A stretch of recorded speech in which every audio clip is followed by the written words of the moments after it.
الحمد لله رب العالمين، الصلاة والسلام على أشرف الأنبياء والمرسلين، سيدنا وحبيبنا ومولانا محمد الأمين وعلى آله وأصحابه أجمعين. أما بعد، السلام عليكم ورحمة الله وبركاته. جماعة المسلمين، الله مهربان در قرآن کریم می فرماید بعد اعوذ بالله من الشیطان الرجیم انما یخشى الله من عباده العلماء. الله مهربان می فرماید که بنده های من از من می ترساندگی ها علما هستند. علما انسان ها را علما تعلیم از حلال و از حرام می دهند، از ثواب و از گناه، از امانت و صدق، که الله مهربان اونا را سبب گردانید تا اینکه امت اسلام را بیدار بسازند. و این دین الله هم از پیامبر صلی الله علیه و سلم شروع شد که پیامبر این تعلیم به اصحاب کرام دادند. اصحاب کرام بر تابعین و تابعین بر تابع تابعین تا به امروز این دین الله را همچنان که هست بر ما رسانیدند. اینم به واسطه علما، اهل علم. علما یگانه وسیله هستند که این دین خدا را برای بنده های الله می رسانند و بنده های الله را از حلال و از حرام خبر می کنند، از ترس الله، از نماز، از روزه و حج، از تمام امرهای دین. پس اونانی که امروز اسلام را نمی خواهند، دشمنان اسلام، دشمنان شریعت، راههای را استفاده می برند تا اینکه همین وسیله را از بین ببرند، تا اینکه احترامی را که اهل ایمان بر علما دارند همین می خواهند از بین ببرند. دوستان عزیز، من و شما باید هوشیار باشیم تا این وسیله، تا این علما را ما از دست ندهیم. هر نفر از حیات عالم و علما برخوردار شد، او انسان موفق دنیا و آخرت است. و هر نفر که از علم و از علما دوری شد، دور رفت، او انسان در دام شیطان است. به این خاطر است که حضرت علی کرم الله وجهه فرمودند که من خادم کسی هستم که یک حرف را از آموختم.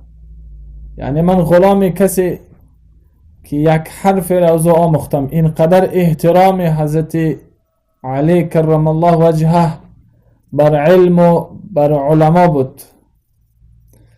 دیگر این که امام حسن بصری می فرماید که لولا العلماء لصار الناس مثل البهائم. اگر علما نمی شدند، اگر علما نباشند، مردم مانند حیوان می گردند. دیگر از زندگی نه حلال را می دانند، نه حیا است و نه عفت. دیگر زندگی مانند حیوان می شود.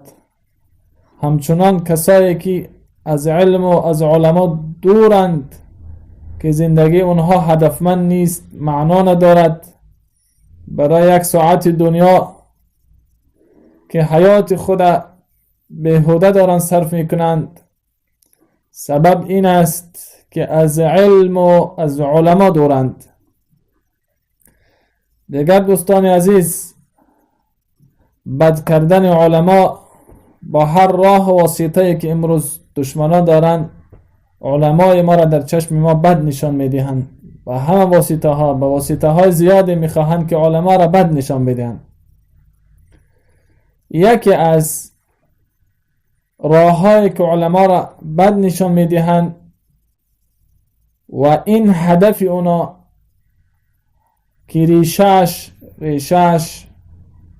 از یهود است، اصلش از یهود است که علمای مسلمان میخواهند بد کنند. متاسفانه که امروز این در بین امت اسلام دیده می شود که به هر راه علما را دارن بد میکنند. یکی از راه ها وقتا که حضرت موسی علیه السلام یکی از اغنیا، یکی از انسانهای غنی را، مالدار را که نامش قارون بود، دعوت کرد که اون نفر زکات ادا کند، زکات مال خودش بدهد. این نفر که از طایفه یهود بودن، حضرت موسی هم که از قبیله یهودی هاست، یعنی پیامبر یهودی ها بود. قارون به خاطر آن که زکات را ندهد چند راه را آموخت، چند راه را پیشنهاد کرد تا اینکه حضرت موسی علیه السلام را بدنام کند و از زکات دست بکشد. و یک زنی را مال وعده کرد، پول و مال وعده کرد تا اینکه حضرت موسی علیه السلام را تهمتی با زنا کند. و وقتی که حضرت موسی موعظه میکرد، قارون سوال کرد که یا موسی در باب زنا صحبت کن علیه السلام. موسی علیه السلام حضرت موسی بیان کردند و حرام بودن زنا را بیان کردند و قارون گفتند که برای همه جزا دارد، اگر رفت همین زنا شما هم کرده باشید جوابگویی دارد. گفت برای همه هست، همه باید جواب بدهند. قارون گفت این زن دعوا دارد که تو با اون نفر زنا کردی، استغفر الله. حضرت موسی علیه السلام که زیاد با هیبت بودند، این زن را پرسیدند، گفتند تو را به خدا قسم که من این کارا بر تو کردم یا نه؟ این زن الله مهربان در دلش آورد، گفت موسی تو این کارا بر من نکرده ای، اما قارون بر من مال و ملک وعده کرد و من این تهمت بر تو یعنی روا دیدم. دوستان عزیز، این است که این همون راهی که یهود، اصل که یهود این از همون سالها داشت، علما را تهمتی با زنا زدند تا با امروز که امروز اینقدر آشکار شده که علما را به این طریق نشان میدهند که گویا که علما اهل علم زناکار باشند، استغفر الله. یا اینکه یک نفر انسانی جاهل و بدبختی را که در بالای زنا دیدن، اونا با تهمتی که این عالم بود و اهل علم بود گفته تهمت کنند. این همه سرچشمه از همون یهود است. همه اینها تکتیکه ها، راه ها یهودن که امروز استفاده میبرند تا اینکه علما را بدنام کنند. دوستای عزیز، نشود که روز ما از اهل علم و از علما روی بگردانیم. یعنی این معنای زیاد دارد. این علما هستند که برکت در زندگی است. این علما هست که ما حلال و حرام را میدانیم. این علما هست که اینقدر زندگی با ایمان و با خدایی داریم. اگر این علما نباشند حتما که ما خار این دنیا و آخرت خواهیم شد. دوستای عزیز، پیامبر صلی الله علیه وسلم فرمودند که کن عالما. امتی من گفتند شما حتما کوشش کنید که عالم باشید، عالم شوید، عالم، اهل علم. اگر این نمیتونید، گفتن رسول خدا صلی الله علیه وسلم، او متعلم، گفتن شما کاری کنید که طالب علم باشید، متعلم باشید، کسی که درس میخواند. کسی که در طلب علم است. اگر اینم نمیتونید، پیامبر صلی الله علیه و سلم گفتن که شما دوستدار یعنی گوش کننده علما باشید، حتما که رابطه با علما داشته باشید، از اونها حرفهای را بشنوید. اگر اینم که نمیتونید، رسول خدا صلی الله علیه و سلم گفتن که دوستدار علما باشید. اگر اینم نمیتونید، از پنجم نباشید، گفتن رسول خدا صلی الله علیه و سلم که حتما که هلاک میگردید. یعنی انسانی که رابطه با عالم ندارد، خودش طالب علم نیست، گوش کننده نیست، دوستدار نیست، اون حتما که هلاک شده. به همین خاطر دوستان عزیز، نشود که ما از علما دوری بجوییم. علما را حتما باید ما با هر راه دستگیری کنیم، همچنان که اصحاب پیامبر صلی الله علیه و سلم برای رسول خدا صلی الله علیه و سلم جانهای خود فدا کردند. این چنین بعد پیامبر با حضرت ابوبکر و عمر و عثمان و علی و همون نفرایی که بهترین بودن، همه اونها را دستگیری کردن و دوست داشتن تا اینکه الله مهربان اونها را عزت داد. دوستای عزیز، هر راهی که نباشد باید امروز ما دوستای خود دستگیری کنیم. اهل علم، طالب علم ها را باید دستگیری کنیم. بعضی از دوستا گفتن که اهل علم بودن هنر نیست، یعنی باید انسان هنرهای داشته باشد. درست، یعنی انسان باید هنر داشته باشد، لیکن بالاترین هنر علم است. یا انسانی که فرزند من و شما را تعلیم ایمان میدهد، این بزرگترین هنر است. ببینید نفرهایی که سالهای پیش درس خواندن در نزد بعضی از همون استادهای خود، اونها یک انسان دیگر هستند، یک انسان‌ها هستند که محبت علم و علما و دوستداری پدر و مادر و دیگرها را دارند در دل. و همون یک ساعتی که هر روز میرفتن درس میخواندن، استاد بهترین هنر، بهترین تعلیم برای اونها داد که تا با امروز دوستدار شریعت خدا هستند.